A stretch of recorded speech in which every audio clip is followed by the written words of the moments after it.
This week, the LaRouche Political Action Committee has continued to keep the pressure on impeachment as the indispensable step in avoiding thermonuclear war. Mr. LaRouche himself was again featured on international media throughout the week. A discussion on Press TV, which revolved around the crisis in Ukraine, gave Mr. LaRouche the last word. We've left out one big factor here in the whole strategic picture. It goes together with the transatlantic community's financial state. The United States Wall Street interests are hopelessly bankrupt. They're about to be plunged into bankruptcy. The British interests themselves, who participate in the same thing as Wall Street, in fact, Wall Street and this British group are the same thing. They're an international group, the so-called British Anglo-American group, and that's called Wall Street. Now, Wall Street has taken over and destroyed the United States pretty much during the past two presidencies, those of Bush and now of Obama. So the crisis in the United States is severalfold. It's the misery imposed on the people, which is insufferable. It also is the fact that Wall Street is about to go bankrupt because it has gone into a bail-in mode, as has the British system. Now, a bail-in mode is like an elevator on the 70th floor going down without a cable on it to the bottom floor and probably below the bottom floor. And therefore, we're in a momentary crisis which is caused by this international financial crisis which hits hardest in the transatlantic community. And one of the ways of dealing with this is to try to go to war. And the trigger of war is driven now by the breakdown crisis of the entire British and U.S. economies, who are in a bail-in collapse. That is the entire inflation of bailout, which has gone on since the Bush family came into the presidency again, which actually Dick Cheney, not Bush. Bush was just a stooge. Dick Cheney was the real president. So the Cheney president had started all this stuff. The 9/11 question is a key part of this, and that's about to explode. That is 9/11, the Americans were killed by Saudi and British instituted people. I know that. And this thing is exploding together with this issue of the Obama's policies now. But the key thing here is that system is bankrupt. It's in a bail-in system.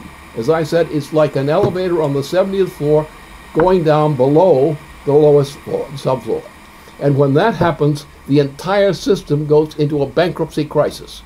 Very much like what happened to poor Germany in the aftermath of World War I. Mr. LaRouche is saying what others are afraid to say and what needs to be said. We are quickly headed into a thermonuclear war. If you are unwilling to look that in the face, then you are unable to prevent it.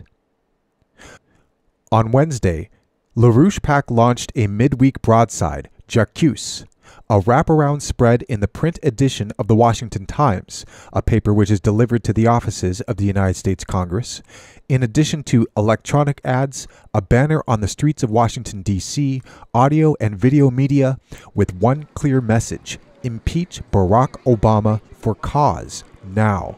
It cannot be emphasized enough how critical it is to remove him from any operational authority in order to avert war.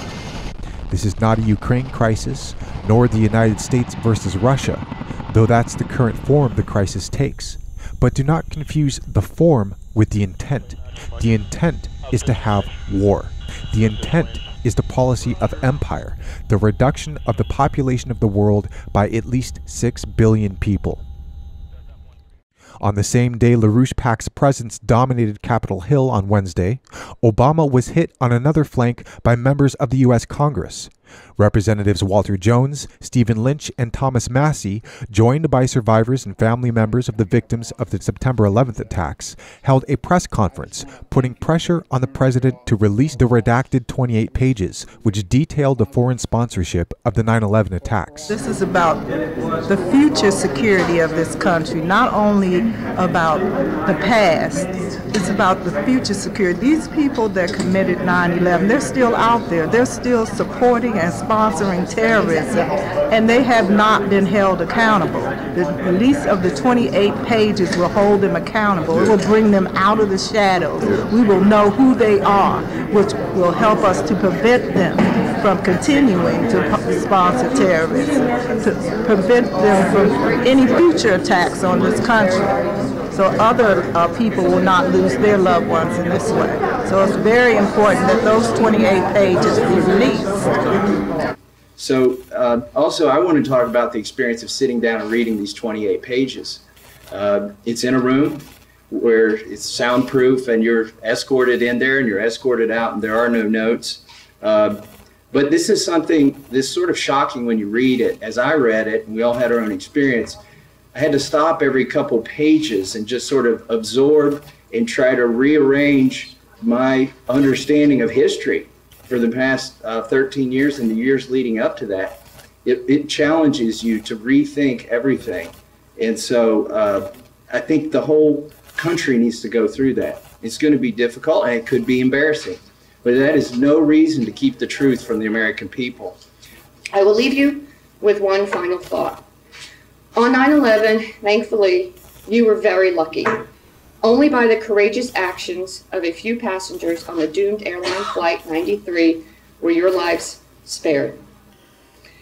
You were the targets intended to be killed next, and if that occurred, it would be your family member here today, insisting that the truth be told. Thank you. As Mr. LaRouche has emphasized, the Bush-Obama cover-up of the Saudi role in 9/11 is the same thing as the current cover-up the White House is in a war over with the Senate, a war which also broke to the surface on Wednesday morning. And that finally, after a decade, members of the House and Senate realize, in part, that 9/11 and the subsequent cover-up operations continued under the Obama administration today has put the United States on a fast track towards world war. This question comes in from a Washington, D.C.-based source, an institutional figure, who asks the following. Mr. LaRouche, as you know, this week, Senator Dianne Feinstein accused the executive branch of constitutional violations in spying on the activities of the Senate Select Committee on Intelligence, which she chairs.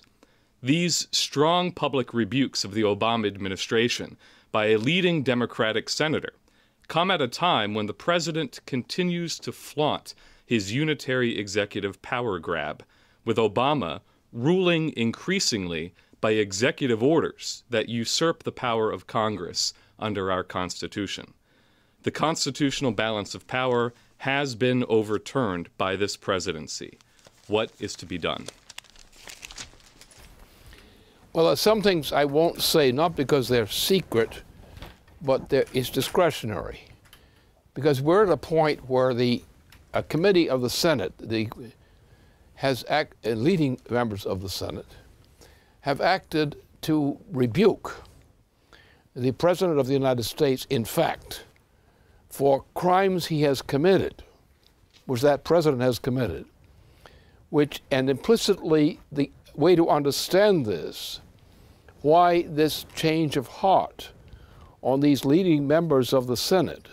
Why did they go after Obama on an issue which they could have gone after him 3 years ago easily? Because Obama is on the edge of launching some nuclear war. And his policies, his efforts in terms of the fraud that he committed in what he did in claiming that a Nazi organization was the new president of Ukraine, a Nazi, unknown Nazi presidency, with 3 members of the so-called cabinet of this Nazi surrogate, who are all directly tied to crimes, Nazi crimes. Whereas the real president of Ukraine is in suspension while what the disposition is going to be. So the only actual president of Ukraine is one sitting in suspension, waiting a due process of some sort to decide what's going to be done. Whereas a liar, who is a liar because he knows what he did, the President of the United States lied with the help of a Dick Cheney accomplice in getting a committee in the Congress to lie. And that was the basis on which they say that Obama had secured a new presidency of a bunch of Nazis, a Nazi factor, a known Nazi factor, known to Ukrainians as being a Nazi factor, known to Poles as being a, and so forth. So the President of the United States is a liar. He's a liar on an issue which he brings to the point of warfare, not local warfare. There could be no war in terms of Russia. It will not be involved in a war over Ukraine. If a war comes, Russia will not give in on the ultimatum. So the President of the United States, shouldn't be a President of the United States, and in fact who's violated, he should be thrown out of office for crimes. It's the most impeachable president probably ever. This week, the members of Congress have returned to their districts, and many of them are beginning the election campaign. It is in your hands to continue to create the dynamic by which Obama is forced out of power. Join this fight.